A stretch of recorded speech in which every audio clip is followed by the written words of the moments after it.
RS brothers లో ఆషాఢం KG sale మళ్ళీ మొదలైంది. మరెన్నో క్రేజీ ఆఫర్స్ ఖైదీ చేయండి ఆర్ఎస్ బ్రదర్స్.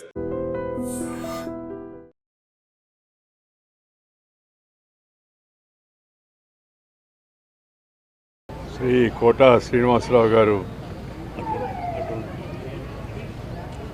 మరణం చాలా విచారకరం. ఆయన గొప్ప నటుడు,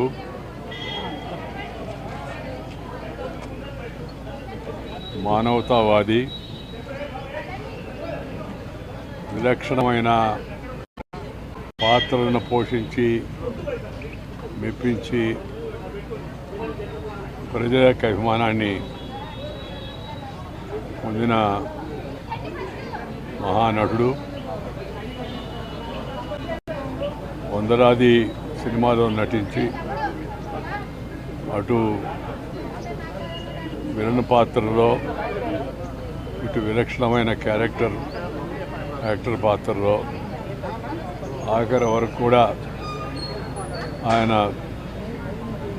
సినిమాలో కనపడితే కాస్త హాస్యం పండుతుంది అనే విధంగా వారి సినిమాలు ఉండేవి. దాంతోపాటు వారు మా హయాంలో భారతీయ జనతా పార్టీలో చేరి విజయవాడ నగరం నుంచి శాసనసభ్యుడిగా ఎన్నికై ఇక్కడ కూడా చురుగ్గా కార్యక్రమాల్లో పాల్గొంటూ ఉండేవాడు. ఆ మధ్యకాలంలో వారి కుమారుడు అకాల మరణంతో ఆయన బాగా కుంగిపోయాడు.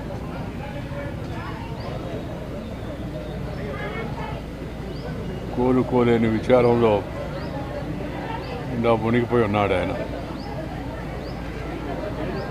అలాంటి తరుణంలో మరి ఇలాంటి విషాదకర వార్త వారి గురించే రావడం చాలా విచారకరం. కొన్ని ప్రమాణాలు, కొన్ని పద్ధతులు, మంచి సంస్కారం కలిగిన ఒక మంచి నటుడిని తెలుగు చలనచిత్ర పరిశ్రమ కోల్పోవడం చాలా విచారకరం. తెలుగులోనే కాకుండా తమిళ్లో, కన్నడ, మలయాళీ, అలాగే హిందీ భాషలో కూడా నటించేవారు ఆయా ప్రాంత ప్రజలందరినీ కూడా ఎంతో మెప్పించారు.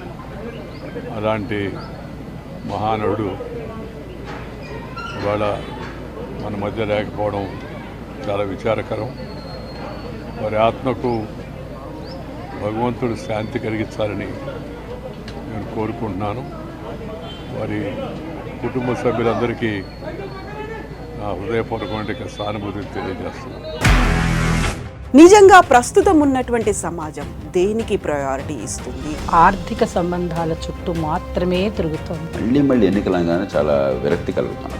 మంచి అనిపిస్తుంది కదా, లేడీస్ కూడా ఛాలెంజింగ్ జాబ్స్ చేసినప్పుడు చాలా బాగుంటది. ట్రాఫిక్ అసిస్టెంట్స్ గా నియమించిన ట్రాన్స్జెండర్స్ అందరితో సాల్యూట్ చేయించుకుంటున్నారు. ఫుడ్ డెలివరీ ఇవ్వటానికి వెళ్ళినటువంటి డెలివరీ బాయ్ అనిల్ పై కళ్ళ ముందు